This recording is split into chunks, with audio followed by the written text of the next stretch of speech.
What if you could help others to find the power to heal themselves? Physically, emotionally, and spiritually.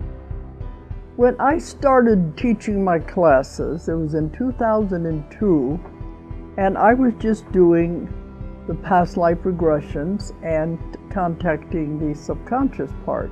But then as the time went on and we found how powerful this was and what we could do with it, a lot of the students began saying, you know, advanced past life regression doesn't really tell what it's all about.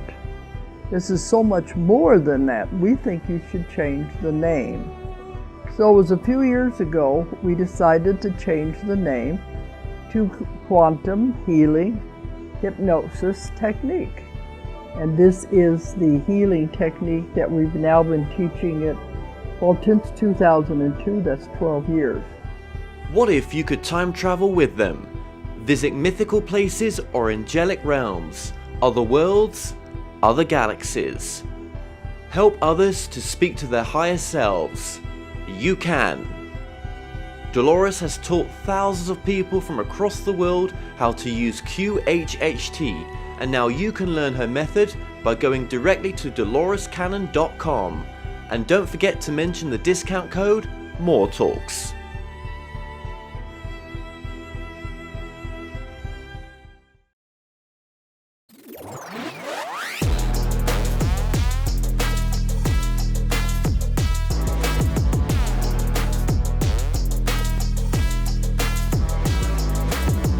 Hi guys, and welcome back to another episode of the Kevin Moore Show. Now on today's show, I'm about to be joined by my guest, Spyros Melaris. Now Spyros is a filmmaker, artist, magician, mind illusionist, and so much more.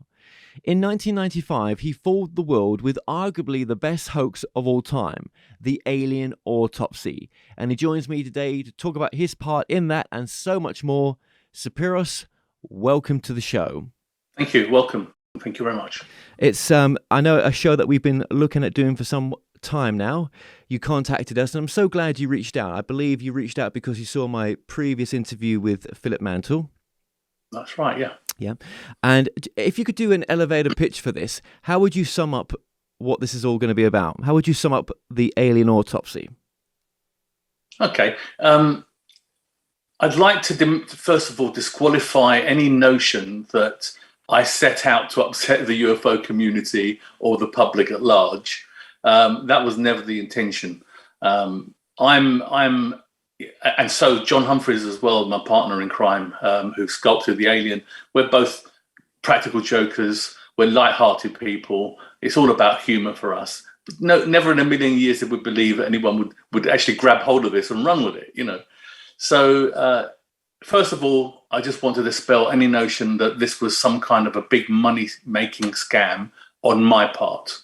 I haven't made any money from it at all, even now. So that's the first thing. The second thing is I want to tell the truth. I want you to know all about it, how it was made, and that it isn't real. There is no real film. Very difficult, isn't it, to kind of summarize it? But okay, so when did the film initially come out then? What year did it come out to the general public? 1995. It was mid 1995. I mentioned there Philip Mantle, an interview I did with Philip Mantle. I will link that in the description below.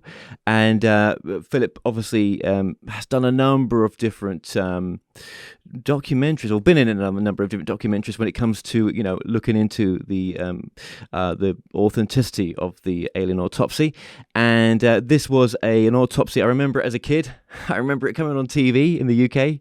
I don't know what channel it was on at the time. I remember Jonathan Frakes from Star Trek introducing it and doing his pieces Fox, to camera. Yeah, Fox that was, yeah. But in the UK, I don't know what channel it was on in the UK. Possibly Channel 4.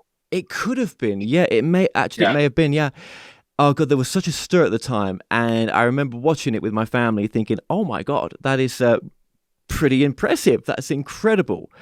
So this, you know, this is there's so much to this, right? And I don't believe we're gonna get to everything in this interview. And I think if there was a beginning, where would you start with this? I think the first place is I met Ray Santilli, who's the guy who distributed the film around the world. I met him in Cannes on a chance meeting. I did set up a meeting with him because I was in Cannes with a camera crew, and he was there. And I reached out to 3 or 4 production companies that were going to be there that would be in London, so I could work with them, if you like. And Santilli wasn't a very good candidate, actually, but he was local. So I thought, you know what, it's a fax. We didn't have emails then, it was faxes. So I sent a fax to him, and he said, look, I'm not interested in anything being filmed, but I'd like to meet you. You're local, we can work together. And that's where it started. He told me in Cannes that he had a film of an alien autopsy. He already had it. It was there. It was done, dusted. He bought it, okay, before I came along. And Philip Mantle was already on the scene because he was told there was an alien autopsy film. Now, the way Santilli works is he tests the water. If you went to him now and said, look, I've got some Beatles footage, do you want to buy it? His default position would be, yes, I'd love to buy it. But before he gives you any money, he'll go off and tell people he's already bought it and say, look, I've got some Beatles footage. Do you want it? And if he gets a bite, then he'll give you the money, right? He'll hedge his bet. So he did this with the alien autopsy. He said he already had it. What he did have was another hoax. And we've established that, you know, all the people that did it came forward, and we've established it was fake. And Santilli admitted it was fake. So I thought he had a genuine alien autopsy when I was in Cannes.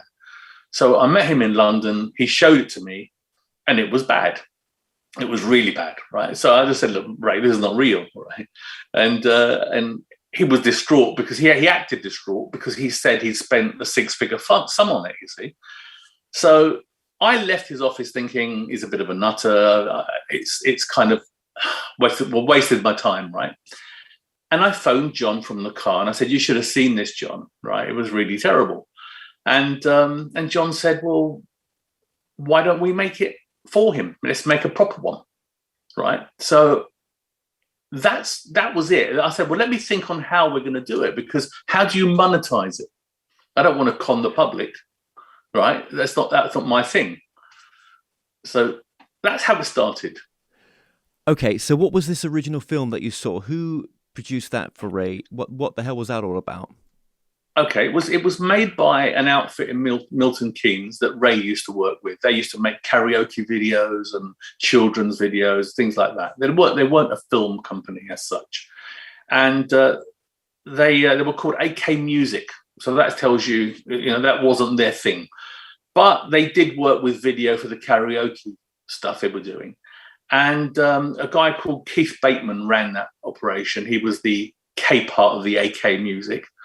And they made this as a bit of a joke for Ray, because they were talking about the Roswell incident, and they were talking about whether or not that was real, or what if they did have aliens, or what if they were autopsied. Okay, so these guys made this thing in a shed in a barn.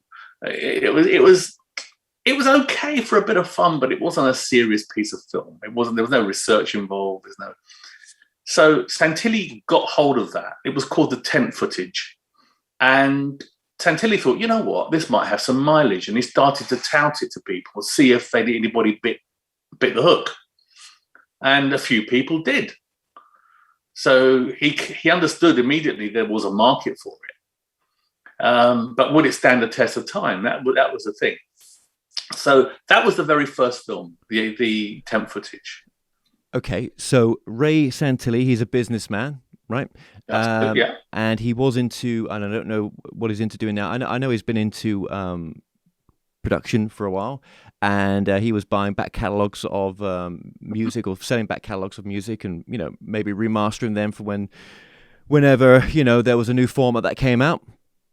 be it Yeah. 4K, whatever it is nowadays, or the streaming markets nowadays. And but obviously he was doing a lot more than that. This was a guy that was into.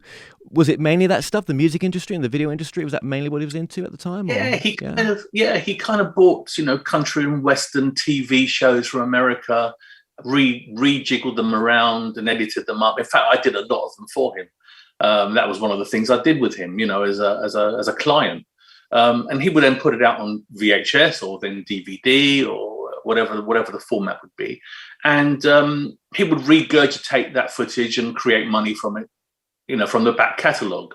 So, yeah, he owns quite a bit of old material, stuff that's out of date, that's historical, if you like. Elvis stuff, that sort of thing. Yeah. Well, there's always a market for that stuff. Yeah. So, okay, and the tent footage, did you work with any of the people that produced the tent footage that worked with creating your Alien Autopsy recreation? No. I didn't even know about them until after I'd made my film.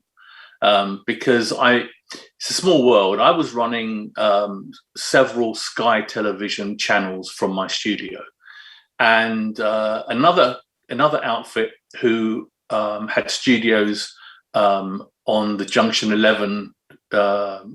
Junction? Is it 11? I've forgotten what they're called now. Junction 13. It was Junction 13 of the motorway, M1, and I went up to see them to see if we can collaborate with each other.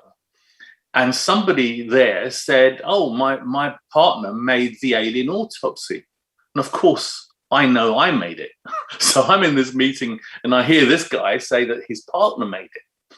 Now, I didn't ever think of the tent footage as the Alien Autopsy. That wasn't my name for it because that was the tent footage, okay? So I never even thought about it. So I met these guys and I said, my partner made the Alien Autopsy. And I just smiled at him and said, "I don't think he did." And he said, no, he did. I said, "Well, no, I did." He goes, no, he made it. Definitely, absolutely, definitely. And that's when he said the name. And that's when the penny dropped that it was the tent footage that he was talking about. So I met them after the event, but they weren't in mine. Did any of the tent footage make its way to the Alien Autopsy footage? No. Okay. No. But it was something that you could buy separate maybe at the time, and potentially was it a DVD ever? Was it the tent footage, or was it just something that it was used in a program that they made, which was called something. I think it was Investigating the Web or something to do with the web. It was an obscure little program. Yeah, and that was sold, I think, in Italy, and that was when they used it against Santilli's permission. He didn't give them permission to do it, but he had no rights over it. Why do you think this subject is still important? I mean, we're going to get to your book. We've got so much to talk about, like I said at the beginning. Why is this still an important subject for you to promote, do you think, still? Okay. The first thing that's important from an artist perspective, I want my day in the sunshine. Okay, John should have his day in the sunshine. Okay, we made this project, and it's our work of art. Okay, so we need to firmly stick our name on it, and that's the first thing, because too many people are attributed to it. Now, Ray Santilli has said on record, and he still maintains that there is original film that has those images on it. Well, that's a direct contravention of my copyright, because there is nothing else out there. So I want to make sure that's correct. The other thing that's very, very important, because when I originally got involved in this, for me, it was a psychological experiment on the world. This was asking some serious questions. Do aliens exist, and are they visiting this planet? And this film seemed to answer those questions. So my perspective, I wanted to see what people made of it. Okay. Since that, my whole position has changed. Okay. My job now, I feel a responsibility, which is to say to the UFO community, you need to be a bit more responsible. Don't believe everything you see and everything you hear. Question everything. Okay, because they're too quick to jump on a Oh bandwagon. yeah. I mean, so many people in the ufology field that call themselves ufologists at the time jumped onto this, didn't they? And they were verifying, as far as they was concerned, it was 100% authentic. And Yes. you think to yourself, how many other cases out there that people have stamped their stamp of approval on that have got such big high followings, Yeah. actually were not true. Yeah. Yeah. And it affects them because what if they are real? Right? It affects them. Okay. Somebody tried to say to me online a little while ago that I'm responsible for the distrust in the UFO field. And I said, surely the distrust must be from the continual claims that are unverified with no research, right? That they must be the responsible parties. I just put a spotlight on it and showed you, look how easy you are to be fooled, right? Were you part of a fraud, do you think? I mean, this is fraud, isn't it, in a sense? None of this it's true. Fraud, and I know this is another reason why this must be leveled out. No, I wasn't part of a fraud. I had no idea it was being sold. I haven't sold it to anybody. I've not represented it to anybody in the 25 years it's been out there. I've never said to one person, this is real. So your original agreement with Santilli then was to put it out and then come forward to say it was not true. The idea was to put this obscure piece of footage out and say and position it so that it fools enough people to believe it's real without telling them it's real. What is this? Tell us what you think this is. So what they did was they investigated it, and they found that it was a genuine autopsy done in the correct fashion for a surgeon. It looked like it was a 1947 film, and it wasn't a special effect, because by default, if it's on 1947, it cannot be a special effect because they didn't have that level of expertise at that time. So what we wanted was for them to say, you know what, we don't know what it is. Okay, it's not human. We don't know what it is. And then we would then sell them a 1-hour program showing you how we made it. That's how I was going to monetize it. So create the need, give it to them free, and say, there you go, make a program for free, and then we'll give you the solution at the other side. And if you want, you can buy that. And so really it was partly business, of course, right? We're all going to make a living. Absolutely. And it's an expensive project. We'll get into all that, absolutely. But really, you're not, people could still say, yeah, but what was the real reason? So it was nothing to do with helping to sort of, empower ufology to say that there may be something there, right? This was for completely different reasons to that. Yeah, nothing to do with the community. Yes, yeah. That happened later. I found myself talking to people in the UFO community. I'm not in the community as such. I'm not into the UFO subjects especially. I'm intrigued as maybe you are. You did a good job.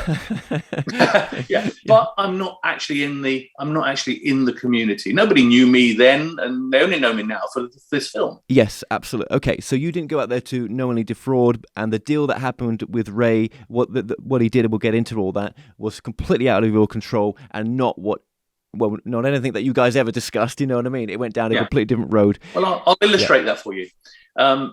We agreed that we would give the film free to any broadcaster that wanted to take it. That was it. No money involved. Just take it free. Tell us what it is. Okay. And Santilli gave it to Channel 4 for free in the UK. Okay. Now that one action confirms what I'm saying is true, because Santilli he would have sold it, right? If that's what the MO is, because he did it everywhere else. But in my territory, where I would be able to know about it, he made sure that it was free so they could say, oh, yeah, it was given free. He's fulfilled his objective. In America, where I'm not there, I'm not talking to people, I'm not seeing them, deals were done behind my back. Pre-internet, pre all social media. Yeah. This was like a different time, right? Yes. Now, I was in the UK in the business. I knew everybody in the business, BBC, Channel 4, ITV, all of them. And he knew that at some point somebody would speak to me. I would know them. So he gave it free to Channel 4, and I heard about that. Okay, so that's what we agreed. So I'm not thinking about anybody else. Did you believe Ray when he told you that initially that the idea for the tent footage came from having seen an original 1 minute 18-second piece of film, that actually there was something that was unexplainable on that film that he would only call something extraterrestrial, and something, or an autopsy being formed on something from that wasn't from this planet? Did you believe him at that when he would say? He never said that to me. He never once said that to me. He never once said that after he told me that he's bought a real film from a cameraman in America. That was the Cannes conversation in France. Once I exposed the tent footage to him and showed him that it was fake, and I then suggested to him, I can make this for you properly, right? At that moment, I was part of the team.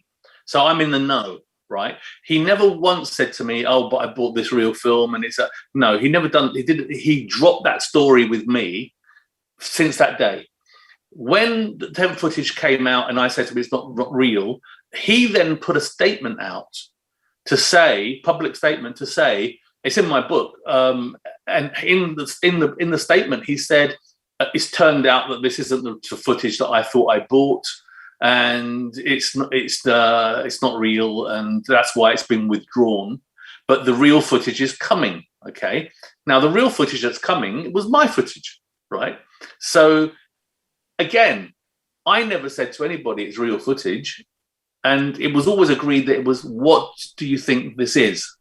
Right. Just so I've got my head around this, and I'm not really, but the idea that, okay, so when you first met him, he talks about this footage from this cameraman. That's right, yeah, this cameraman that him and Gary met in, which state was it? Cleveland, was it? Cleveland, Ohio. Cleveland, yes. Ohio, okay. So you never saw this footage, and then he's saying at the same time that the tent footage was based on Ray's recollection of the 1 minute 18-second footage that he first got this team to sort of kind of reconstruct, which was called the tent footage. That's what he said, not right. to me. Yeah. But that's what he said at one point. What did the tenant people think? Did they, now this has all gone past, the tent people that done that footage, are they sticking to that story? No. They've outed Santilli, and they've said it's not his, it's ours.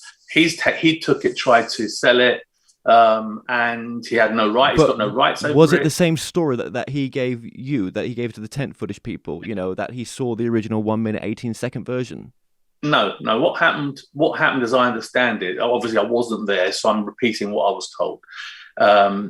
They were working together in Milton Keynes. Ray was there, and the group of people that work there were there around a table, a kitchen table, and they all sat there with a cup of coffee. And one of the guys, my says I've lost signal. Is that right? I lost signal there momentarily. Yeah. So the guys said that around that table, they had a book about Roswell, and they were talking about how amazing this story is, that something crashed in Roswell, and right. And Ray said, wouldn't it be great if we had some footage of it? And that's all. They were just banter. After Ray left, these guys thought, why don't we just do a little bit of footage and give it to Ray, as a bit of a joke. And it's literally in a barn. I think it was a local farmer in a barn. This is the most unlikely place that anyone's going to do an autopsy. Imagine this, okay?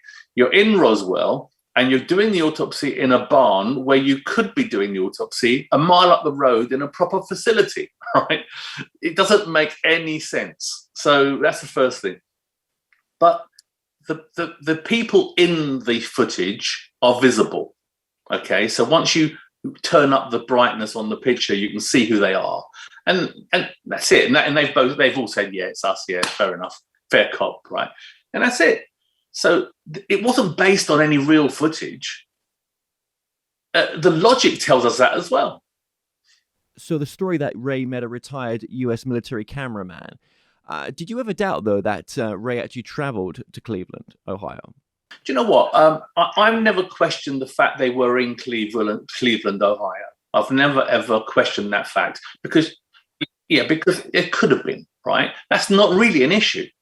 What is an issue is that we've been given exact details about this cameraman, okay? Which means that if we can isolate who this person is, because it's got to exist, right? So if it exists, that means somebody was enlisted in the army that fits this description, okay? Army Air Force. So we were told he had polio as a child, okay? That's why he got the job of being a cameraman and not going out to war, right, and to fight. We were told that his father was in the film business, okay? So if we find this guy, it'd be very easy to piece the piece together. He said that he sold the film. This is the story Santilli gave. The cameraman sold the film to pay for his niece's wedding. So that, now we now know he's got a niece that got married around 95, 96, okay? He's got a son because somebody turned up and delivered a tape to Fox posing as the cameraman's son. I happen to know is a guy called Ray Levy, is a friend of Gary Shoefield's, but nobody else knew that. But we now know the guy had polio as a child. He's got a niece that got married around that time. We know he's married, so he's got a wife as well. We know that he's got a son, okay? So we can piece all those things together, but he has to also be in the army at that time enlisted as a cameraman. Ray embellished it too far, and he said that this guy filmed Little Henry, which was an aircraft, and the tests explosions at White Sands, okay, and all sorts of stuff like that. Now we know who were there. Once you do the investigation, you find out who was there, and that person didn't have polio as a child, didn't have a son, for example. You work it all out. We ended up with a name called Jack Barnett or Jack Barrett. We couldn't, it was one of these, and it isn't him either because he wasn't in Cleveland, Ohio. So the cameraman doesn't exist. In my book, I explain and I illustrate that Ray said he was in Cleveland, Ohio, and he bought some Elvis footage from this cameraman.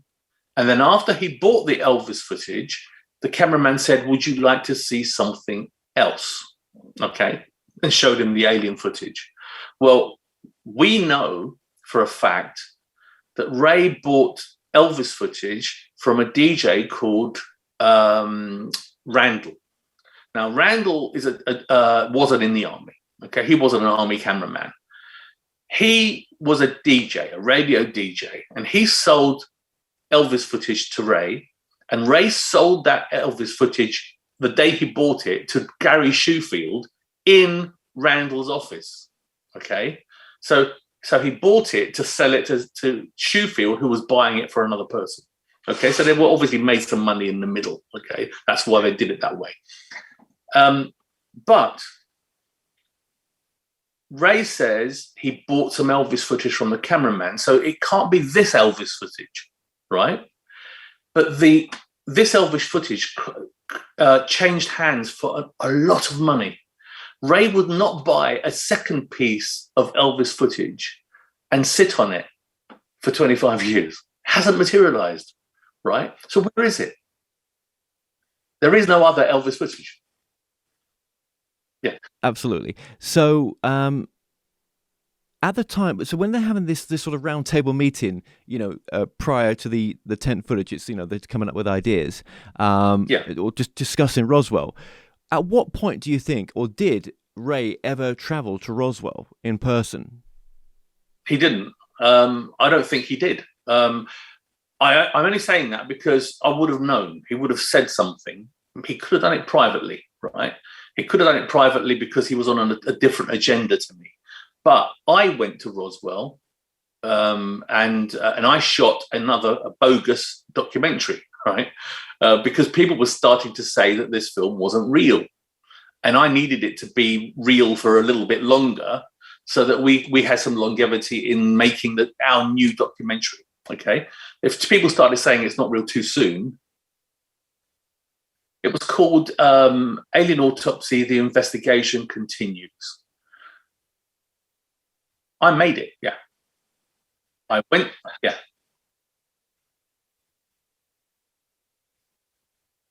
It was done straight after, so about 6 months after the film was released.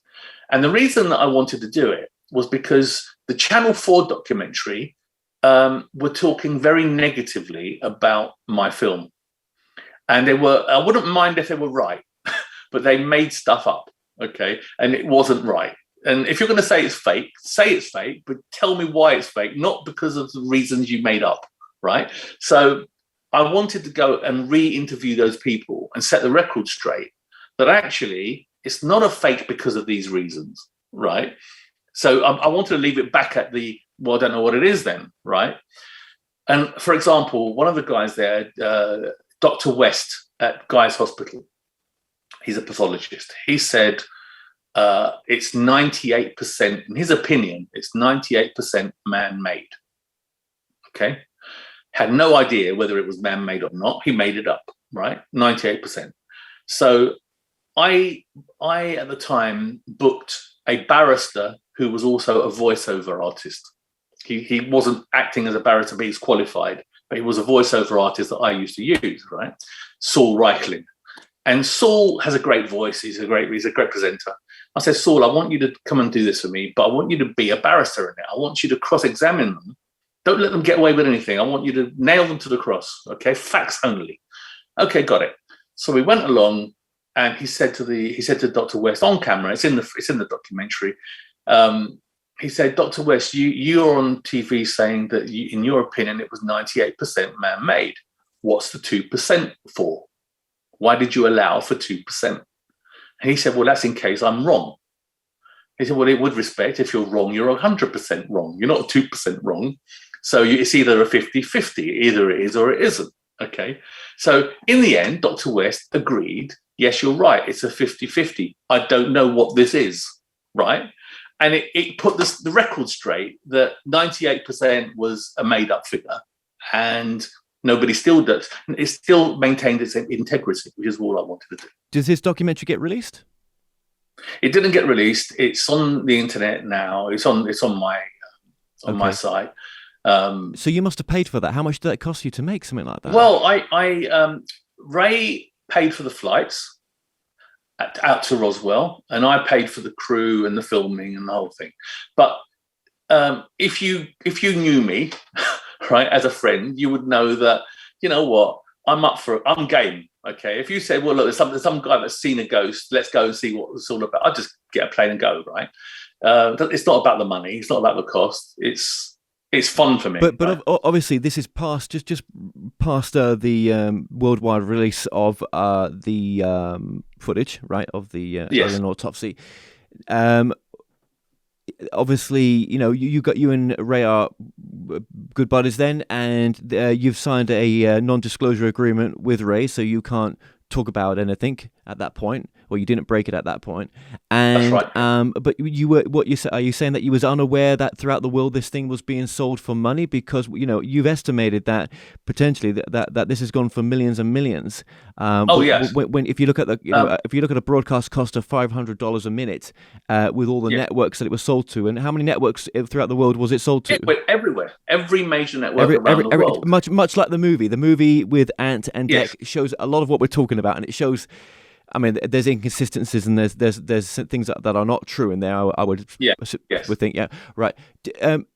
Okay, so you're unaware that all that money's being made at that time when the documentary's being made, and that's right. You're pumping half your money into it, knowing that I'm still making a reveal. That's where I'm heading. I want to make a reveal documentary. And I just got to say that I don't normally interrupt this much, but you've also put half your money into the Alien Autopsy movie. And how much did that cost you roughly? Well, I'll tell you what. I explain this in the book in detail. But we made two Alien Autopsies. The first one was incorrect, and that was paid 50-50 between myself and Santilli.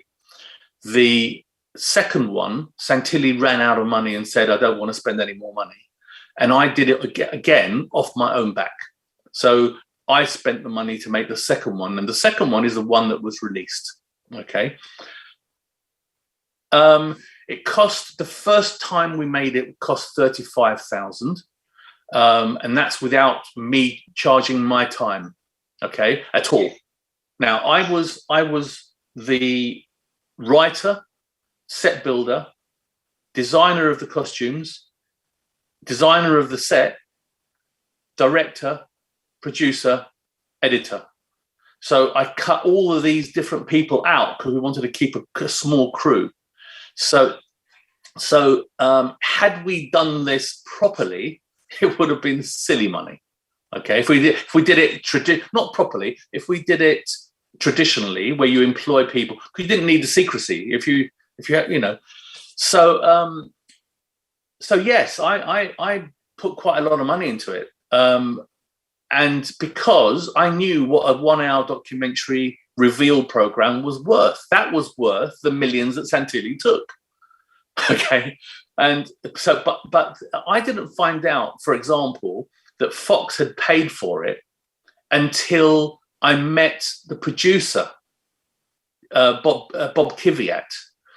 And it happened later, right, that I found out, oh, hold on a minute, these people are paid. And they paid again when it was repeated, right? I had no contract. I didn't no vision. I didn't see anything that they were doing.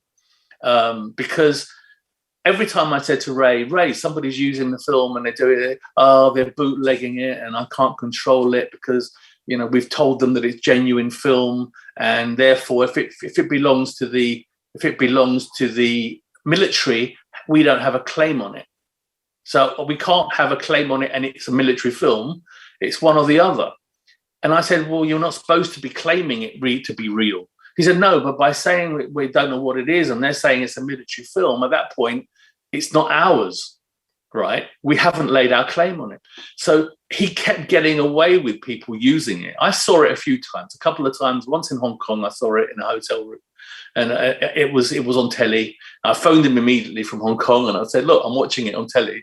He said, oh, they've bootlegged it. There's nothing we can do about it. So, and he's right. If that was the case and they believed it was a military film, we wouldn't be able to do anything about it. But there must have been some part of you, the professional part, that's saying, no, this is bullshit. Things have got to get signed off. I know the system. I know how strict it is in the UK for this type of transmission, right? There's something. What was that? In Hong Kong, it wasn't. Yeah, at the time, Hong Kong wasn't. The copyright in Hong Kong is ridiculous. It doesn't exist. Maybe now it does. But at the time, it didn't exist at all. But the thing is, right? Here's the thing. I was working for Santilli quite a lot on other things, and he was a third of my income. My biggest client was the BBC, and second was Sky, and then Ray.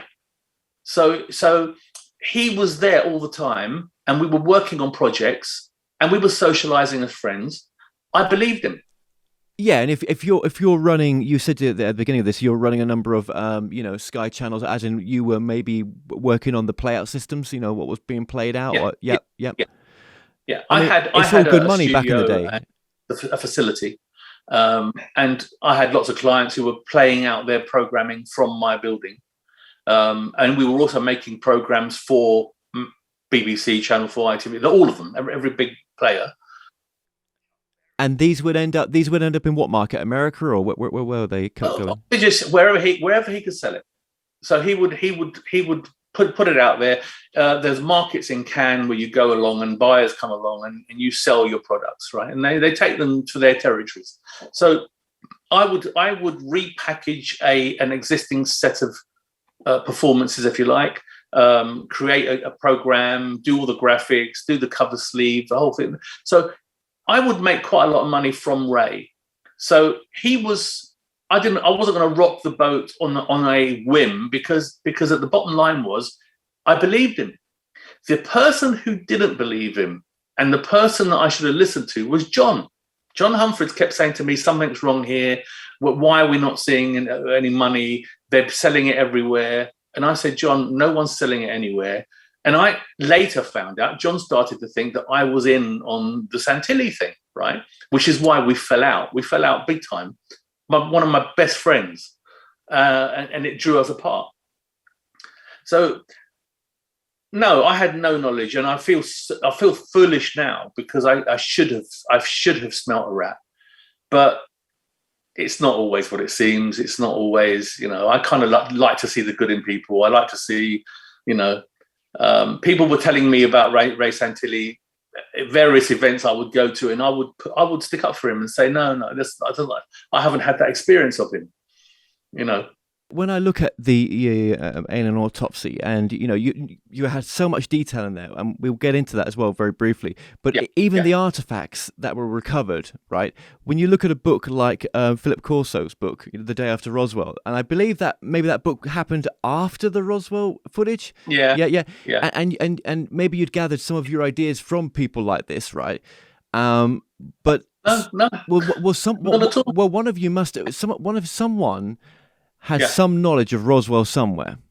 I'll tell you what exactly. It's me. I did everything. Okay. So all the artifacts, I simply said to John, right, John, here are the emblems. This is what I want. And I want it like this. And I told him how I thought. Where did you get your research for Roswell from? Where were you getting it from at the time? Well, this is it. There was a lot out there. Jesse Marcel went to his home after the crash event. This is the story that was put out. And his son, Junior, was shown an I-beam, and he said it had markings on it like hieroglyphs. And there are photos of him holding a mock one that he made up. And also he's drawn on various places the emblems as he remembers them. Okay. So what I did was I continually kept thinking, well, I'm not going to copy anyone.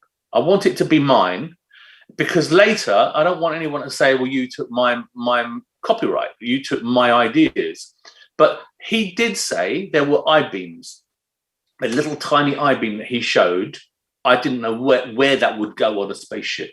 So what I did was I designed the spaceship, and I created an area where these I-beams would go, and I made them bigger. Okay. I'm Greek, and I speak Greek fluently. I sat and I wrote a name of a craft, and I thought freedom was a good name. So I wrote it in Greek, right? So it was eleftheria, right, in Greek. Once I'd wrote it out, I then decided to just curl it up a little bit in places, add a couple of dots, take away a little line, just make it my own language. But if you know Greek, you can kind of squint a little bit and you see that it said what it says in Greek. But it's not Greek letters, okay? It's kind of based on Greek letters. And my thinking was, this is something from the past, right, of something in the future, right? Maybe this is where language came from, okay? So I'm looking at how am I going to keep the story that's gone out there and just say, this is what it was, not what you've been told. Okay, so when they say, for example, the aliens had big black eyes, that's what everybody said, right?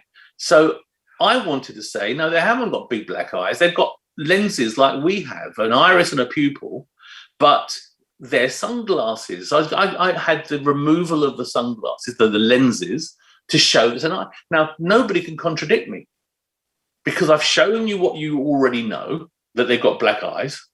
And then I've shown you my version. Now, they're not really black eyes. Now, I outrank you because I'm a 1947 film. Okay, film. I'm not a hearsay story. I'm a film, right? I mean, you're looking at me. So that's how I did the whole thing. I just kept thinking, what's the sensible solution to what they've said they saw? Well, you did so much more than that. You did so much more than that, right? We could be here forever to talk about this, right? And I'm going to just dive back into it, bits what you're touching upon here, because your research was so bloody good, right? And that's why it did so well. So with it being based around Roswell, I think you actually did Roswell a service, because even now we're talking about Roswell, and if there was one case out of all the cases out there that really seem to have taken place, it's got to be Roswell. I mean, you've been to Roswell now. Yes. What's your take on it? And I mean, I'm living in America now, and I've got to go. I was thinking today, shit, I need to go there, man. I really got to go there. What's your take on it? Did you take some artifacts back with you? I'll tell you. I'll tell you what I found. Yeah. Okay. I turned up. Nobody knew who I was. I was making a documentary of this film. Okay, so I'm just someone on the bandwagon.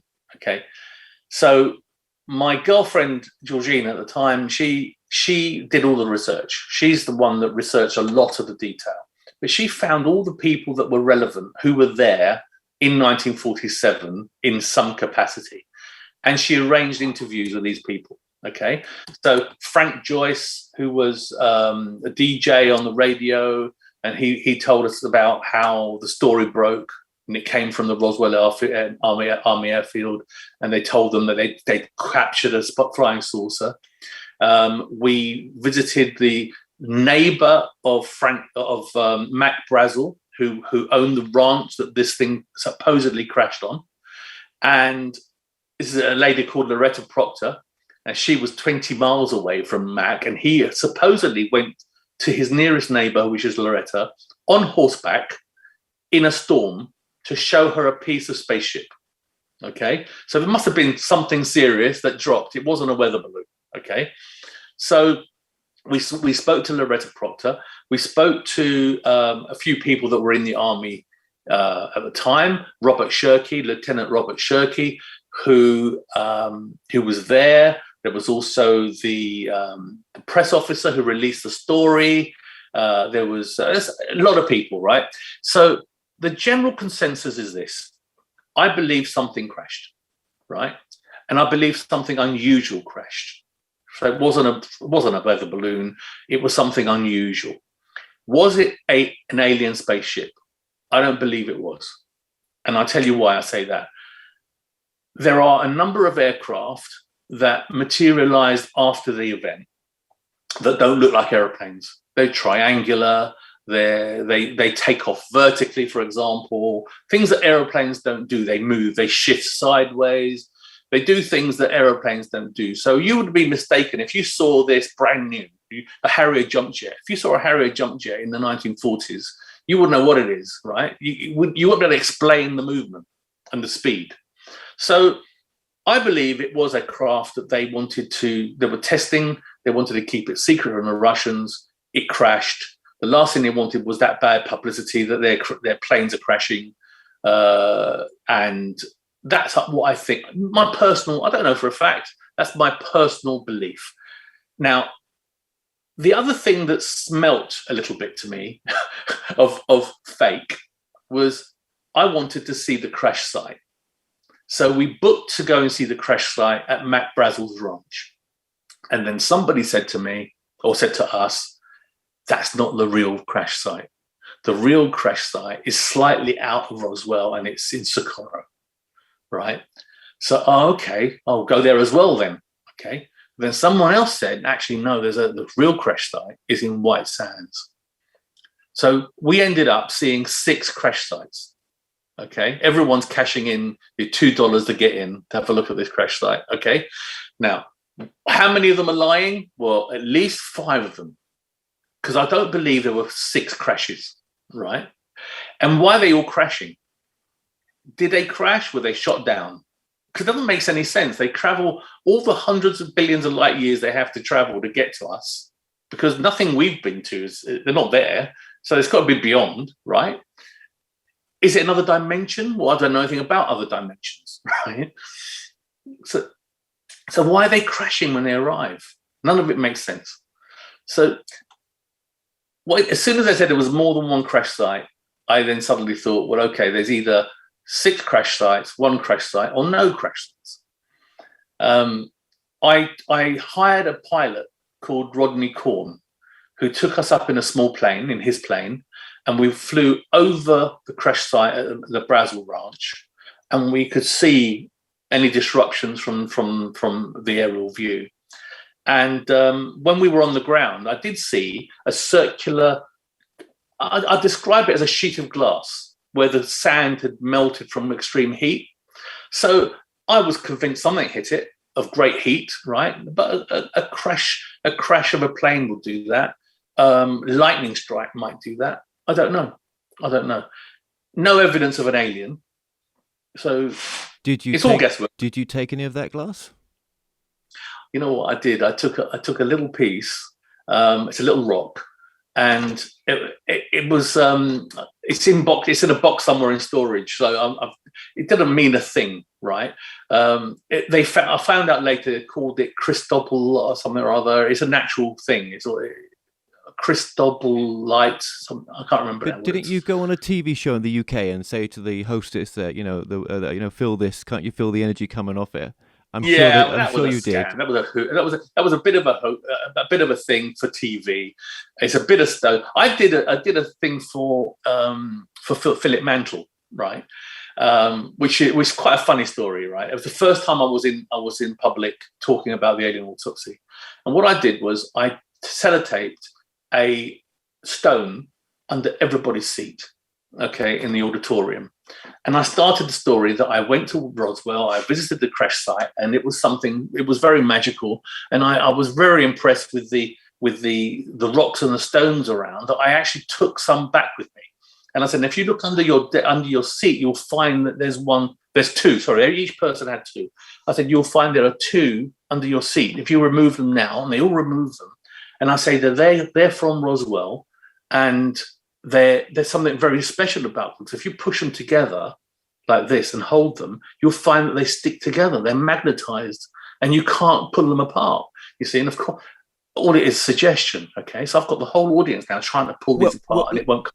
Your background is as a magician. You still trade as a magician. Yeah. Yes, I still do. Yeah. So I'm messing with them, because in a minute I'm going to drop it from a great height to show them how easily fooled they are. Okay, so they couldn't part them. Some people did, but most people were saying, "Oh my God!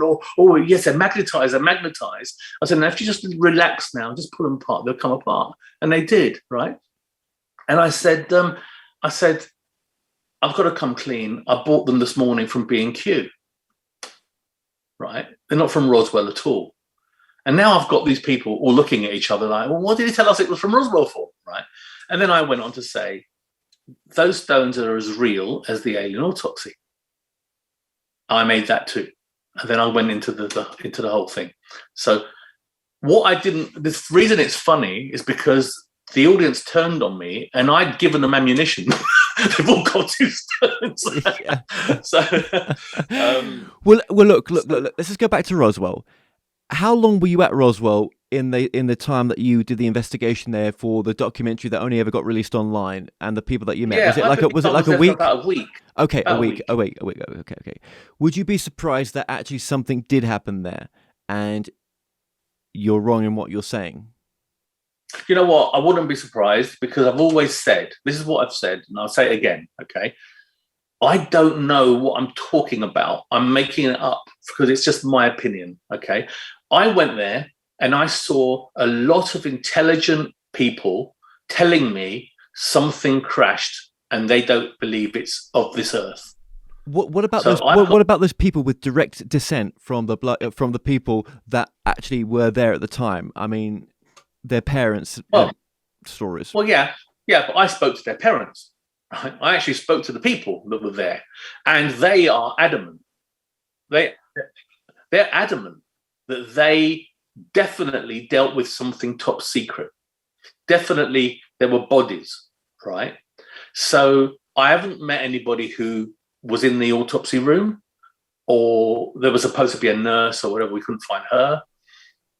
No. So let's look at some other researchers that have put a bit of time into this. Let's just talk to Donald Schmidt and Thomas Carey, who have put decades into speaking to mega amounts of people, interviewing the people who are now passed on, and those archived interviews are on the National Archives in America right now, on their YouTube channel. And the time that they've put into this would suggest that something way beyond what we're able to understand happened. And I'm just saying that I like your opinion, and that just bringing in someone that's put a lot into this. There could be something there. I will say this to you, as a magician, I see people see the impossible and how they respond, and then I hear them telling other people what they saw. Bear in mind, I know it wasn't real. Okay, and I hear the way they recap what they saw, and they embellish it. They do things they say things I can't do, right? Because they embellish a story. Okay. And I let it go because I want that credibility. I want them to say I did this impossible thing. But the fact is that the human nature is, if you are excited by something you don't understand, you want to be special. You want to be the guy that was there. I was there. I saw it. I'm special, and I can tell you all about it. And they embellish a little bit because they want to be a bit more special than the next guy. And I know this because when you hear the people with the test telling us what they saw, it falls down because they don't always say what the last guy said, and there's little inconsistencies. So what do we know that definitely happened? They all said something crashed, right? They all said it was not of this world. They didn't know what it was. Okay. I buy that. I fully accept it. Now, do I know it's an alien or not? No, I don't. And I wouldn't be surprised if it was. No, and what if it's something that's beyond our understanding? I mean, if something is beyond your understanding and beyond your comprehension, you've got no way to share it, no reference for it at all, never will have another reference for it for the rest of your life, and you're trying to explain something that it's beyond. Maybe it's not even ET. Maybe, like as you've mentioned before, maybe this is something beyond our perception of reality, right? As we understand it, right? Yes. So therefore, I'm not going to say one way or the other. I like the balance of discussion. Do you know what I mean? But who knows? Yeah. But yes, but I think what you've put together here, in a sense, right, with the alien autopsy, is almost like a bloody an autopsy in discernment, isn't it? Yes. I interviewed a guy called Clifford Stone in Roswell. Clifford Stone told me, not knowing who I was, that the alien autopsy is real. I saw these exact images in 1960 in an army environment, and I wasn't supposed to see it. And when I was caught, he was then interrogated and put into a black hole, and terrible things happened to him. And he cried on camera, telling me the story of how it all became very terrible. And so I asked him some very key questions, because I believed at that time he had seen a real film. Okay, definitely saw it, because I believe, look at the demeanor of the man, the whole thing. So I had to ask him a few key questions that I knew the answers to, and see what he says. And the first question I asked him was it the exact same alien and room that the alien is in that you saw? And he said, identical. That's how I know he lied. Okay. But did you pay him? Did you pay him for the interview? No. This is someone who was in the UFO community. Why is someone like that, which we know is obviously lying at that moment there, and it just shits all over his work for a previous, and I know people will like this guy and can say this is impossible, you aren't you an arsehole for even suggesting it, but then you were in the room with him doing this particular thing, and he was speaking of his backside. What is mentally going on with someone to carry on to do that kind of lie? Is it because that's the industry they're in and somewhere along the line there's a paycheck, or is it because a number of things, including mental health? Well, the mental health thing, he was in an asylum for quite a while, and he said they put him in the asylum. He wasn't really in any way ill, but okay, so that fits with the narrative. But the problem that we have in the UFO community is that the guy with the big story is the guy that gets the book deals and the guy that goes on television and becomes the expert. Yeah. And they do pay them, you see. So when I went to the Roswell Museum, okay, I could see that Roswell is cashing in on the Roswell incident. They have little aliens and little spaceships on the lampposts, and yeah, that's right. But they overdo it. They have a little carnival every year where everyone gets dressed as an alien and go through the streets, right? And it's all become very jokey. It's all become very Disneyland, and so everyone wants to have their part. So Clifford Stone jumped on the bandwagon, and he was, within his little group of friends, he was the guy. Okay, he was the, because he had this unique story. If you can accept for a nanosecond, okay, just humor me, if you can accept that I made the Alien Autopsy, it isn't real, it came from my imagination completely, every little bit, right? Then if you were me in that situation and you asked the question, was it the same creature and was it the same room? And he says it was identical. With the knowledge that you have as me, knowing that everything was just put together from nothing, right? It was just, I could have made it, I could have put the autopsy table in that corner. I could have done anything, right? But I didn't. That's what I did. I put a table and a window and right. And he said identical.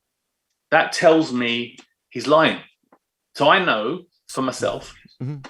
Yeah, you don't need to prove it to anyone else. Yeah, no, even for myself, I know people listening to this right now that it doesn't mean nothing probably for some of them, and it's their discernment journey to figure that out. But you've got this extra bonus where you've actually have made the alien autopsy, and you were with this guy Clifford Stone, and you did ask him those questions, and it failed.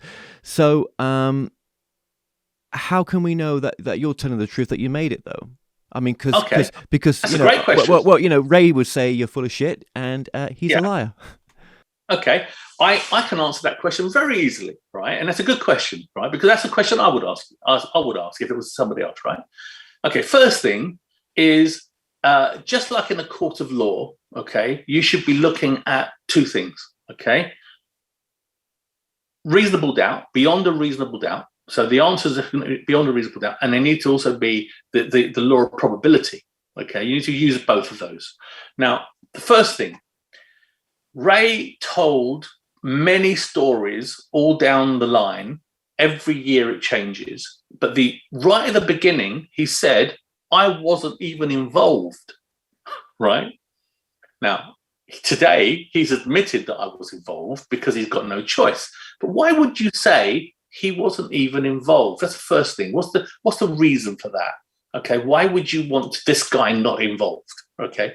The next thing that he did was he said, this is a real film, originally. This is a real film, buy it.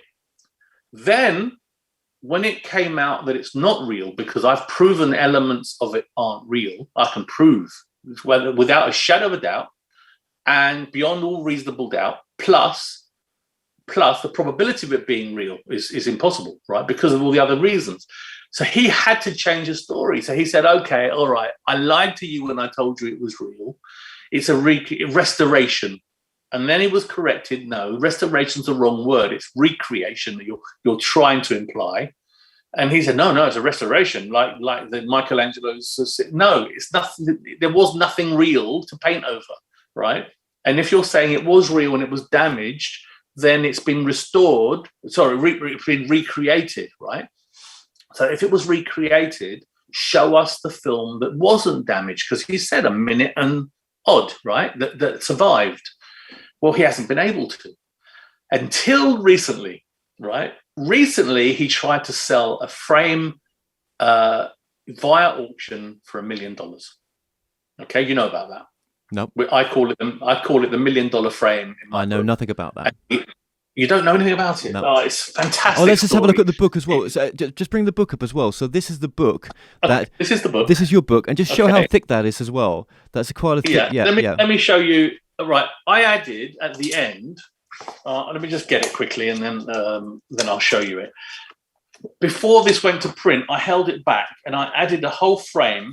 A whole chapter. It's backwards, is it? Well, it says the $1 million frame. Okay, this frame was, he tried to sell it for $1 million. Okay, now this is the chapter. Very difficult to do. This is the chapter that dispels it. Okay, with research, right? Now, what happened was my lawyers contacted Rarible, the website that was auctioning this frame. And we put a cease and desist on them. And we said, this is my frame. Stop trying to sell it. It's my copyright. It's not genuine.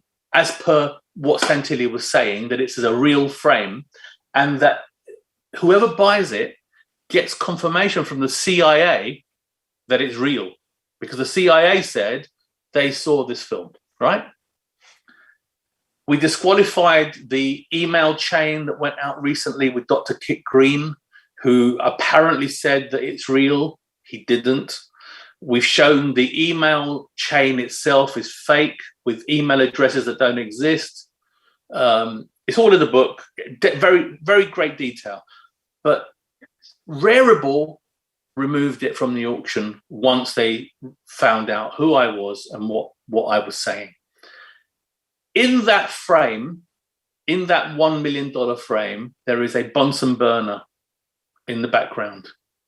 And that Bunsen burner, unbeknown to me, was a UK edition 1960s Bunsen burner. It's triangular based. It's got a triangular base. It was issued to schools, mostly schools and colleges. It wasn't in the scientific domain, okay, in laboratories and what have you. They didn't have these ones. So there's a 1960 item in his genuine 1947 frame. Okay, but did you have that in there by mistake, or how was that? Yes, I made a complete mistake. I didn't know anything about. I thought Bunsen burner was a Bunsen burner, right? It didn't need to be. Nobody's going to think about it, and then nobody ever did, right? In 25 years, no one has ever said, "Hold on a minute, that's a triangular base." Wasn't that great that was in there? Yeah, all by mistake. So, yep. Yeah. So here's the question: why would you try and auction $1 million frame when it's not fake? It's not real. It's fake, and you're telling people it's genuine, right? His answer is because the CIA told me it's genuine. CIA said nothing of the sort. We wrote to the CIA, and we haven't had a reply yet. But my lawyers have written to the CIA to confirm exactly what their position is, just so that we've got it in the file. It's after the book was published. But Chant Hanna, who is an investigator in America, a dear friend of mine, she's done an extensive amount of work on the Kit Green email chain. Okay, so for those that may not know, Kit Green, he's a doctor. He's in the UFO field. I don't know too much about him. No, he's not in the UFO field. No, he used to work for the CIA. Okay, so where's his connection with the UFO field then? Well, because of this frame. Apparently, he saw this film in the CIA. In the 1980s? The CIA, yeah. So the 60s, I think he said it was the 60s. So he maintained, apparently, that he saw this frame and it's this film and it's real, okay? Portions of it, or the whole thing? He says he saw this image, right? So he hasn't said he saw the whole Alien Autopsy film. He hasn't said that he saw my exact image. He saw it. He said he saw it. The problem here is they were talking about the frame from my film. And in one email exchange, he actually says, it looks quite faked to me, right? No, it looks fake to me and pretty fake at that. That's what exchange between who? Email exchange between who? Right. Okay. There was after the event, after the CIA event, Kit Green worked for General Motors in Singapore, and later worked for the billionaire Robert Bigelow, who's in Vegas. And Robert Bigelow collected a number of top scientists, of which Kit Green was one, to research paranormal activity and that such like. Okay. So it was when they were working at the Bigelow with what they call themselves. I've forgotten what they're called now. Yeah. But it was at that time that all these different scientists were talking to each other on an email chain. One email would go to all, and then somebody else would then reply to. And someone leaked this. Someone must have leaked the email chain. Apparently, it got leaked. Okay.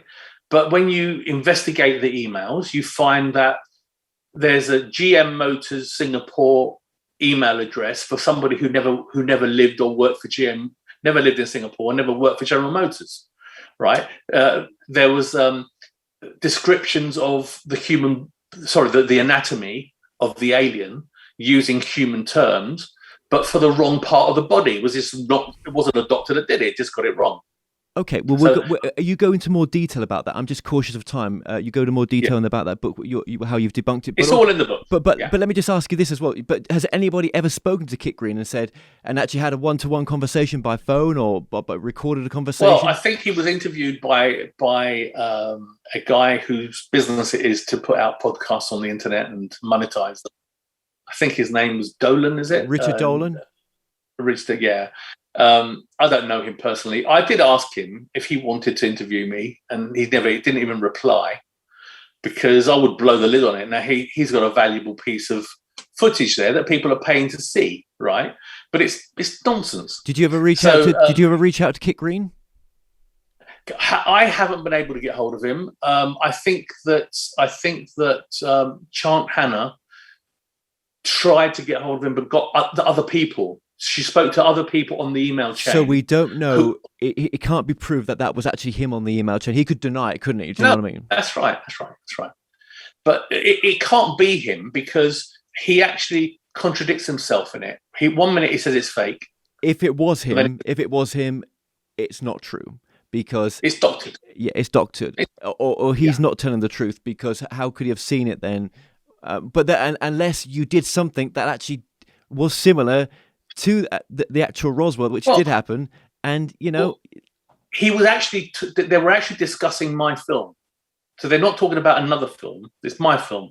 And what's the probability, the balanced probability, that Dr. Kit Green, right, saw my film, said it's real, okay, nobody saw him or heard him say it's on an email chain. He also said in the same email chain, it looks fake to me, and pretty faked at that. But here's the thing. What's the probability of this email chain being real when email addresses are false, didn't exist? Okay. Why would you doctor the email addresses? And the way that the syntax and the way that the layout of the artwork, somebody's messed with it and forgotten to put the CC part on and other things like that. So interesting. I mean, look, one of my documentaries that I'm working on right now is to do with looking at fake stories within the UFO community, and one of them is from Project Camelot, yes, from a lady called Kerry Cassidy, who will interview anyone as long as they've got a criminal record. Do you know what I mean? And then they're believable. Then so it's just absolute nuts. And I think at some point, with these people that have got these large followings, they trust that the people that are hosting these shows have done their due diligence and have done their research, and absolutely zero of that has normally been done in some respects. That's right. And because of that, and also they've gone against reality a lot of the time. They're not in shared reality. So the more out of shared reality it is, the truth, the more to believe it. I mean, I do cover a lot to do with channeling as well, but I try to do it from the perspective what can this information that's coming through now help us to become a better person? Is there anything that's in here that's coming through that can help us to be more empowered? Just happier. Rather than getting lost in it has to be true. What about what is coming from there? But most times there's nothing that's coming through that's actually saying that this is the only way. Do you know what I mean? Or this is the truth, or this really it's not like the facts. This kind of stuff can be fact checked, which you're discussing here as well. But it is a shame that there's there is a massive misleading of disinformation within this community. That is a shame. Here's a good example of not doing your due diligence. Have you heard of the paranormal lawyer? No, I haven't. No. Okay. All right. He was on a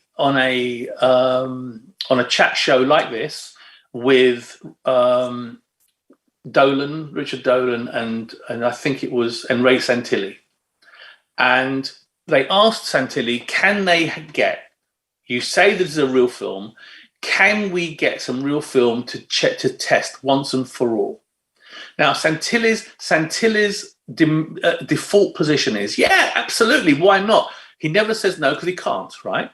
yeah, of course, I'll get some to you, no problem, everything's great. I then contacted the paranormal lawyer and I said, how long are we going to give Santilli to deliver this film before we call bullshit? And he said, well, let's see what. I said, no, listen. He's offered to give film for 25 years, right? So how long will you allow a sensible amount of time? How long do you think is reasonable for him to deliver to you 3 frames to check, right? He said, well, I don't know. Should we say a year? Should we give him a year? Is that enough? And he said, well, yeah, I think a month's enough, but 6 months is enough. But let's say a year. On the anniversary of the year, I messaged him and I said, any film from Santilli yet? No. So what are you going to do? Are you going to now do a show and say, he said he's going to give us some film, but he didn't? Well, no, because that's gone now. That show's gone. It's on to the next thing, right? But it stays on the record for anyone that saw that show that Santilli is going to give film. Yes. So it must be real. Yeah, absolutely. Well, thank you for that. That's a good point because, obviously Ray went quiet for a long time with interviews. I know he's done some more recently, right? Very few, but I think like for a 23-year period or more, he was quiet. I knew a guy that we both know as well, who knows Ray. Okay. We spoke about him, didn't we? Gosh, I can't remember his name. Keith Bishop. Keith Bishop was someone that I met when I was doing my Sky show back in the day, back in the UK, right? Lovely guy, right? And yeah, he was going to connect. Actually, I did go to one of Ray Santilli's events through Keith, which was back in the day, which was when he was promoting the Titanic, a new Titanic movie. Okay. Yeah, and I got to see him, but I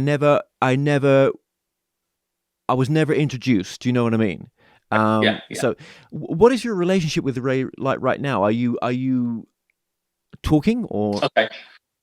We're not talking now because I've exposed him in my book. I've put it in writing. Okay. Now, what's the probability of Spiros, okay, who seems to be of sound mind, okay, or maybe I'm completely mad, but what's the probability that what I put in writing with lawyer's advice is real? Because I actually had the conversation with my lawyer. Can I say this? Because they said, well, you can only say it if it's true, right? And I said, great. So I can call him a liar. I can call him a fraud. I can outline all these things. He said, yeah, you can say whatever you like as long as it's true, okay? Or you will be sued. So I said it. It's in my book, in writing, right? And I welcome my day in court with Santilli because the fraud happened his side. Well, yeah, because let's just face it, this fraud, it doesn't go away. I mean, this can be brought up at any time if someone out there wants to sue him because, we've got Fox, right? Yeah. We've got all the networks that paid for this fake film. And I mean, we're talking this. Well, here's the problem. Because as you can imagine, I've been through the legal aspect of this in great detail, okay? And here's the problem. Fox TV paid $600,000 to use the film, okay? Now, we now know it's fake. Let's say we're Fox, okay? We now know it's fake. But in legal terms, we have to mitigate our loss. We've got to prove how much we've lost through this fraud. We've made a few million. Okay, well, we haven't lost anything. So how has it hurt us? Well, maybe you misrepresented the film to your public and it's left you with a bad name. You didn't do that. You said, is it fact or is it fiction? You tell us, right? You decide. You didn't mislead anyone. So where is your loss exactly? There is no case from Fox to Santilli. There is a case. Right. Now, there is a case between me and Fox. They bought my film. It's stolen property. Okay. Fox will ultimately want to lock me up in court, in just lock me up till I run out of money. That's not going to happen because I've got a law firm who's fully behind me, and it's not going to work. It's not going to be a problem. But my lawyers are very smart. They're show business lawyers, and they They came up with a very good idea, which is, you want to work in this business, right? This is what you work. This is what you do. You don't want to make enemies in the people you want to be working with. So why don't we just give them a new program they can pay for? Okay. And they can chase Santilli for their money back. And when they get it back from Santilli, they can give it to you. But we won't hold them to that because Santilli's going to go AWOL. Okay. So we don't want to make any enemies. We're going to say, look, we're both in the business of making programs. Let's just make a new program, show why it's a fake. Is that what happened? Well, that's what's going to happen. My book was the catalyst. Okay. Because in my book, I lay it all out. So nobody can say, oh, well, how does this work and how does that work? It's a complicated subject. It's a great Christmas present as well. I'll say that. Yeah. Yeah. You know what? If I say so myself, Philip Mantle did a review and he called it a work of art. What is the website for it? I'm so sorry. Just remind us of the website for the book one more time. It's thealienotautopsy.com. And is that how people can get in contact with yourself as well?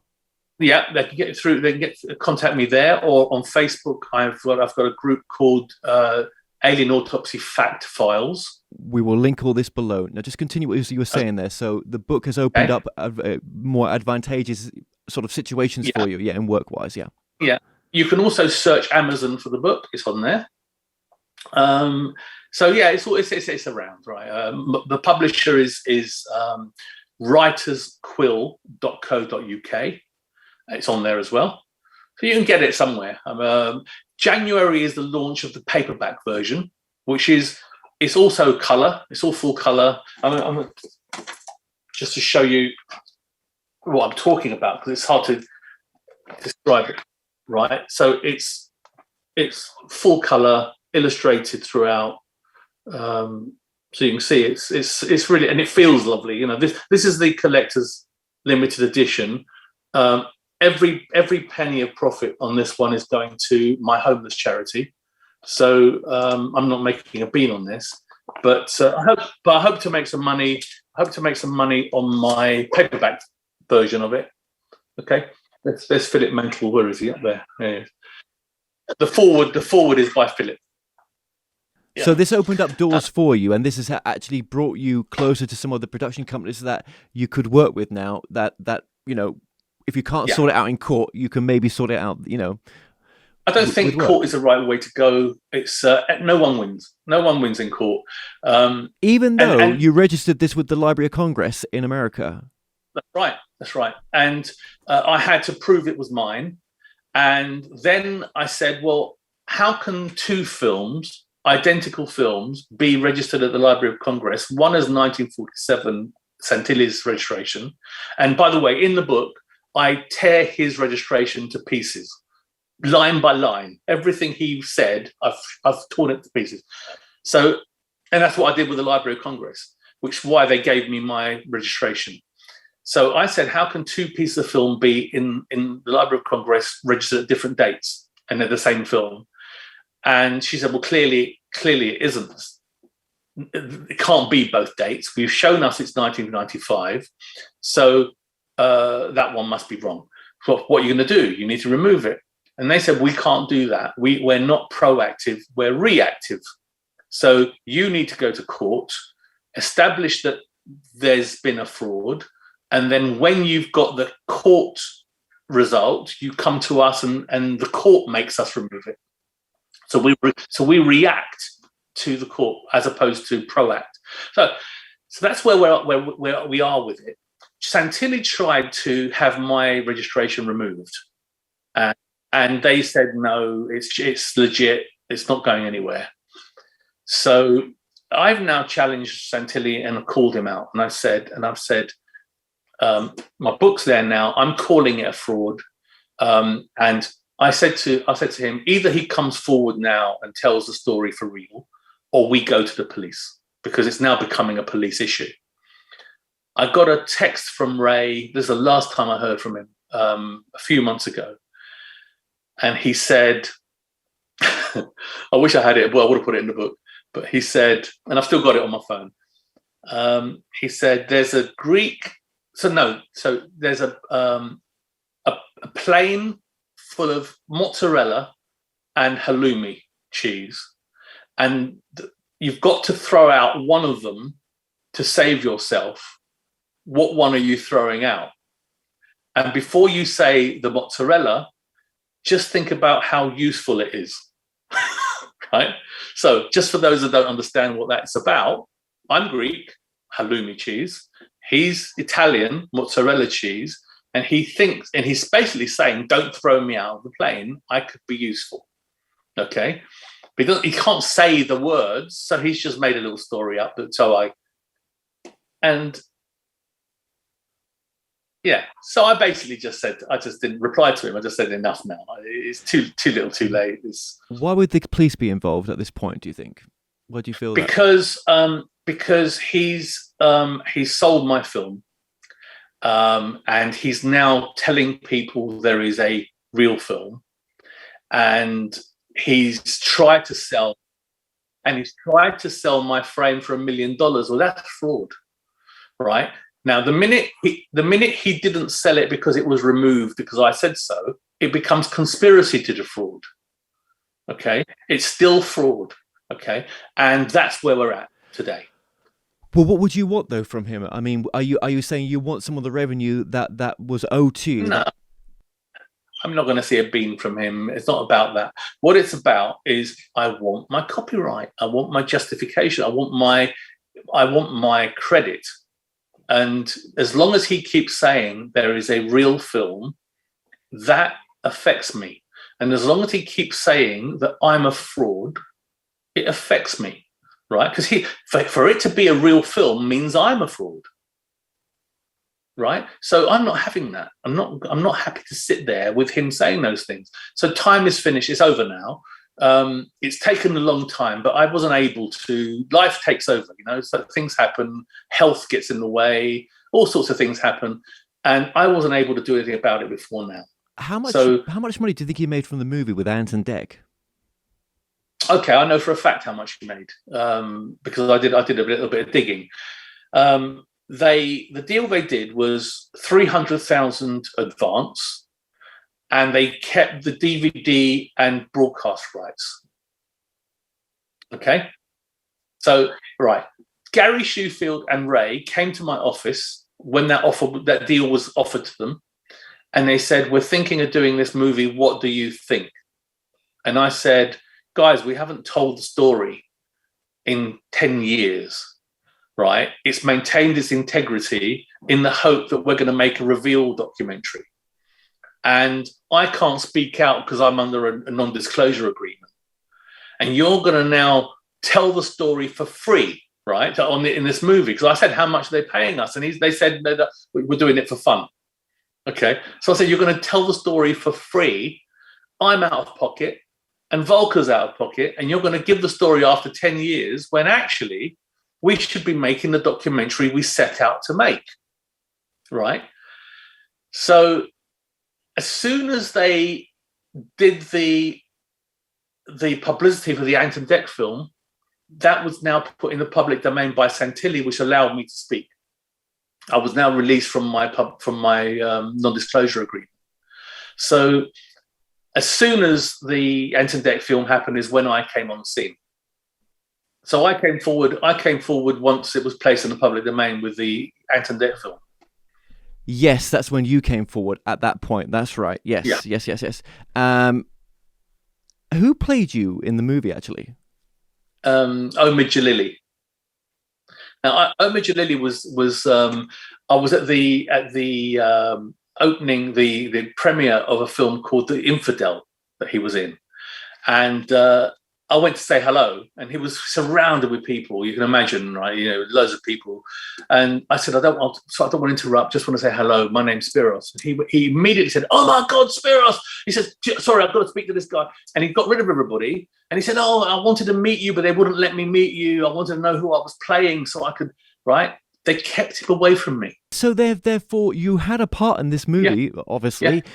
But what did they tell the production company that you They told them what the Ant and Dec story says, which is that was recreated on the back of some real film that was damaged. But never talked about that. Actually, you paid half of the production cost. None of that. No, they Ray did a few things which were funny to Ray. And if you know Ray, his sense of humor, this is what he did. He knows I'm Greek, and he knows that I'm not the sort of person that would run a kebab shop. Okay, I ran the biggest independent broadcast facility in the UK, right? So he wants to knock me down a few pegs. Okay, I'm very proud of that. Because I built it from nothing. So what did he make the character in the film?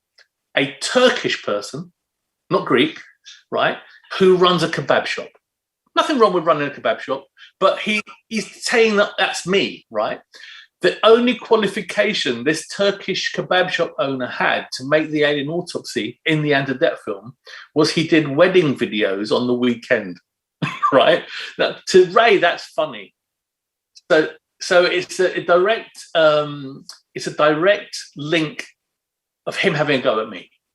He made Volker. Now Volker is, I think he's dead now. I've heard he died, but I don't know for a fact. But Volker was, if he's not with us anymore, or is, a little bit of a Nazi, just a little bit of a homophobe, and a racist, right? He's all of these things, right? And he showed me he's terrible. He walked out of a restaurant because there was a black man in it one day, right? I can't be in there. There's a black man in there. What are you talking about? Let's go. No. I'm going. This is who he was. So Ray made his character Vorosh in the film, who is gay, and he's got a black boyfriend, right? That's Ray having a dig at Volker. He thinks it's funny, right? So he made John, who is one of the top 3 sculptors in the world at this moment in time, right? Without a doubt. He's a Royal Academy sculptor, lecturer, very well accomplished. He made him a mannequin maker.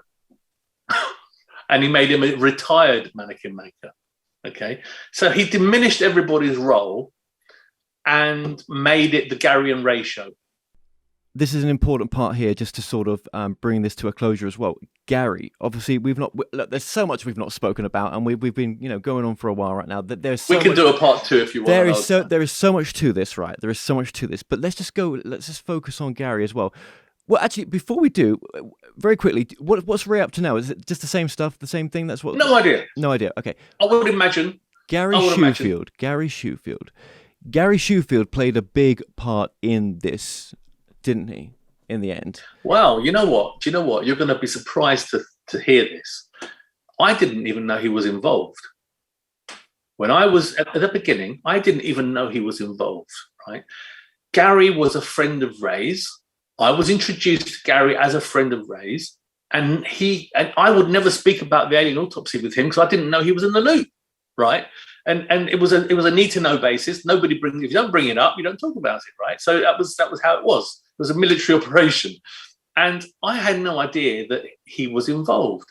The time that I realised that he was involved was when ATV in Hong Kong wanted an interview with the supposed cameraman. And what I did was I said to Ray, look, I can go to Los Angeles. I'll find someone living rough that fits the bill, and I'll do a film of him, and we'll give him a script, okay? And I can dress the guy up, make him up so nobody recognize him, put him in slight silhouette, and we can deliver it, right? Nobody will know who he is. And he said, oh, we're never going to get away with it. And I said, so look, the guy's going to be 80 odd. It's going to be homeless. And that's what we can't just use any old person. And so they're not going to be alive very long. And they haven't got a television. They're not going to see themselves on TV. And nobody's going to recognize them because I'm going to make them up, right? I'm going to put prosthetics on. That's the best shot we've got. Desperate to keep the story rolling so that we can get this reveal thing done, right? This is why I was doing it. He said, okay, let's just go with it, see what we get. Go to LA and Gary will meet you there. And I said, why is Gary going to meet me there? He goes, oh, he's going to be around and he can help you. At that, I said, do we really want to be sharing it with Gary? And he said, no, Gary already knows. It's okay. So that's the first time I realized Gary was involved. But Gary was only involved in the selling of my film. But wasn't Gary there at the production as well, at the filming? He came, right, sorry, you know what? He came to the set, right, and brought a guy called Gareth who was working. And he wasn't supposed to be there. There was supposed to be no one else there. He brings this guy along, and that's right. It's a bit of shock and horror. Yeah. I jumped the gun. Okay. But at that time, I didn't know Gary was involved. I thought he brought him along to be, have a bit of fun. I said, what are you doing? This is like two loose cannons. Right. Bringing someone along that should not have been involved, that, your thinking was that now adds extra vulnerability to the whole project. Now, I needed someone behind the window, and it would have been my partner, Greg, because he couldn't breathe in the suits. He's got asthma. Or it would have been my brother. Okay, so I would have put one of those bodies in there that were already in the loop. Gareth came along and he said, I want to put Gareth in the back, and that's what ended up happening.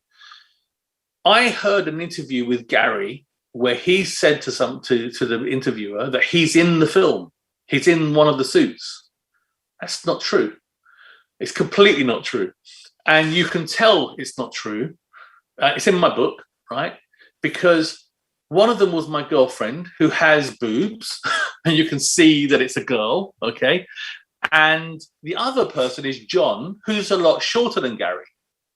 There's nobody in the room that fits Gary's bill, apart from one shot, right, where it's Greg. So he wasn't ever in a suit, but he wants to be involved. He wants to be part of the thing. He's selling the story. But he was in business with Ray on this film, in the distribution of the film and the funds, by the look of it. That's right. He was. It was him and a guy called Carey. He was a deal maker, if you like, and obviously, Gary knew people in the business, so that it came as a big shock to me that he was a partner. And Gary is now, obviously, he must have married someone American because he's in America. I'm presuming, right? Or he's gone and done a business visa. I don't know, right? But he's over here, right? Yeah. And he did a podcast not too long ago in LA where he talked about the documentary. I don't know if you saw that podcast. I didn't see it. No, I did see one, but it might be the same one. It might be the same one. Tell me what he said, and I'll tell you. Well, I don't know. I was just going to say to you, okay. Was there anything that was said in that more recent podcast that you was like, how recent? I think it was about a year ago. I saw that. Yeah, I saw that one. Okay, we'll link it below. I wrote to them. We'll link it below. Yeah. Yeah, and I told them. I contacted them and said, "Listen, this is not right. This is not true. Gary wasn't in the film. There was never any real film. And if you want to talk to me, I'm here." And did they get back to you? Didn't get back to me. No. Because they're friends of Gary's. Yeah. So why would Gary keep that lie going if there wasn't money involved somewhere back in the day? Well, there is money. Of course there's money. They sold it. But that's what I'm just saying. So, right. Yeah. But it's clear that it wasn't Ray that sold it. He had agents, and Gary was one of those agents. Yes. Now, I don't believe... What I didn't... Go ahead. Yeah. Go ahead. What I didn't know, this is what I was trying to say to you, when I only found out after when he came to LA with me. Well, he didn't come with me. He flew into New York so that there wasn't a paper trail to show me and him traveling together. Right? Unbelievable, right? This is James Bond stuff. And I didn't know that he was a partner. He was Ray's partner, 50-50 partner. I had no idea, because all I did know was Ray borrowed the money from Volker Spielberg, who gave him the money to make the film, and he would then get the money back. That's the deal between them, right? I met Volker a couple of times, and that's what I understood. At no point was Gary involved with Volker, and at no point was there any conversation of Gary being a partner. So just explain there in a bit more detail. What was your sort of involvement with Gary? My involvement with Gary was I had a few things going on with him. He used to run a channel on Sky called Granada Men and Motors. It was one of the more popular channels, and I had a magic show on that channel. So I would make this magic show and give it to Gary, and we were working together on that. Not once did we ever speak Alien Autopsy. So Gary, and another thing we did together was a TV show called Showcase TV, which was a music talent show. Okay, that was me, Gary, and Ray.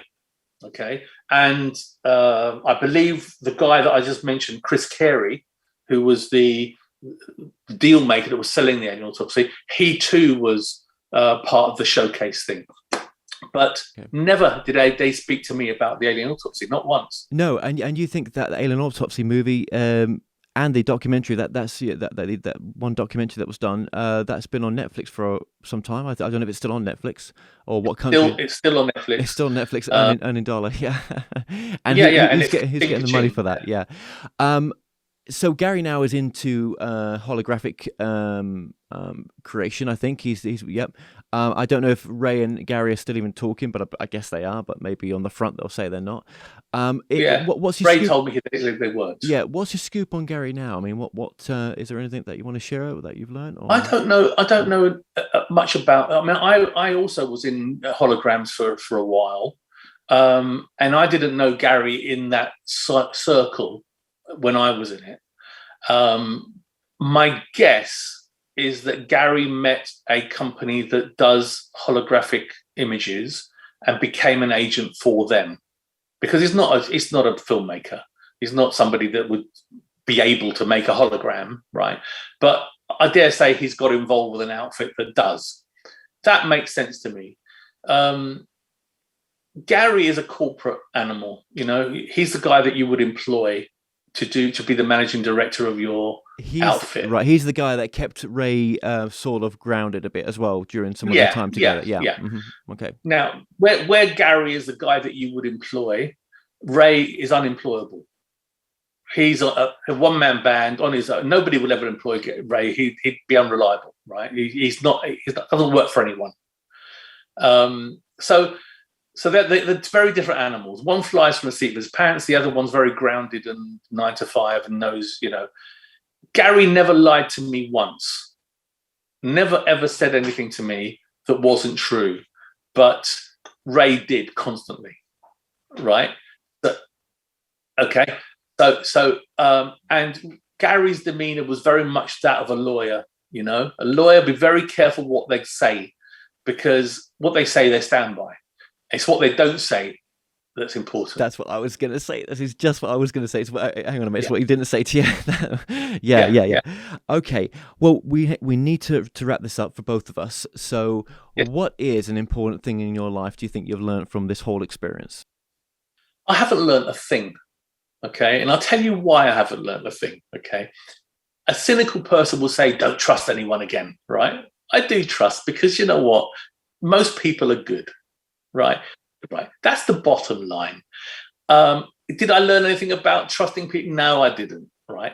Am I going to be a little bit more cautious? And yeah, sure, I will. You know, I will make sure that contracts and stuff are done properly, and I'm not held to ransom. Right. That's something I've learned, but I still trust people. I don't get involved in an artistic project and start off with a business head, because that doesn't work. It just doesn't work. Everyone wants to get on and do something artistic. So what did I learn? I learned nothing, right? I'm still going to be me. And life has been good to me. You know, I've had the life I wanted. I've lived in nice houses. I've driven nice cars. I've been married to a great woman. I've been out with lovely girls. I've not had a hard time, really. You know, I can't complain. I've worked very hard for it. No one gave me anything on a plate. But you know what? I can't complain, and I'm not going to change. So I haven't learned a thing. Well, I think my take on it is that you continue to shine a light on this industry, even though you don't want to, right? And I think it needs something like that as well for its own wake-up call. But I do think that it does, you know, allow people to have some form of discernment, and that there maybe is some truth out there in some of this, not this particular subject, but Yeah. the greater subject, and that just because someone says something doesn't make it true. Do your own research if you really do want to know more. I would like to say this, okay, because I don't want people to misunderstand where I'm coming from. I'm not saying there are or there aren't aliens, okay? I'm not saying there are no aliens. I'm not saying they don't exist. I have never seen one, but doesn't mean to say that they don't exist, okay? So I'm not saying that. The other thing I'm not saying is I'm not saying that the people that said they saw a real film of an alien autopsy are lying. I believe they could have seen a genuine film. But here's the crux of the matter, all right? And I'll make it very clear. Nothing in my film is going to be found in any other film, because I made it that whole thing lining up by fluke, right? It isn't going to happen. It's just too much. So the creature, my design with John, that came from us. Now, what did we do? We made it look like the alien everyone thinks they've seen and changed a lot of it. 6 fingers. Nobody ever said they saw an alien with 6 fingers before my film was made. Okay? Nobody ever said they saw this footage or anything like it before my film was made. After my film was made, lots of people said, oh yeah, we saw a film, but that was after my film was made. Okay, so I'm saying if somebody says, yeah, I saw an Alien Autopsy film, it could be true, but show us it, right? Simple as that. Listen, I've really enjoyed this, and even just talking about how you made this film possible, we could be here for another whole episode, you know what I mean, and so much more, because like I say, there's a lot to this, and you could be studied in this just for this one subject, you know what I mean? There's because there's a lot to it. I hope I've done it some justice, and I've thoroughly enjoyed having you on as well. Thank you for contacting me, and my pleasure. Yeah, I really appreciate that. Thank you. I'm going to release my paperback in January. I'll get a book sent to you as well, so you can go through it and have some fun. So what we'll do as well is we'll update the links below as that comes out, just to let people know. Okay. Yep. Thank you. And I'm here. I have this saying, this phrase, which is I hide from no one. Okay. So if you think you haven't had a question answered, you want to know more. Alien Autopsy Fact Files on Facebook. Contact me directly there. I'll add you immediately, and you can openly ask me a question in front of everyone, and I will answer everything every time. If I don't know, I just say I don't know. I won't lie to you, right? So that's an open invitation for people, to you as well. You might come up with something, or you could contact me anyway. And I'm happy to give you. I've got lots of evidence. I've collated lots of stuff. So even if you haven't got my book, I'll send you the relevant page or whatever. Well, just thank you so much for all your time right now, because I know we've gone over we're into 2 hours right now. Thank you so much. And it was an absolute pleasure having you on. And, good luck with everything that you're doing for the future and your work as well. And it'll be interesting to see where this goes. And I hope one day that we can catch it back up again, not too long, and maybe just see where you are. So thank you very much. Yep. I would love to. Thank you very much.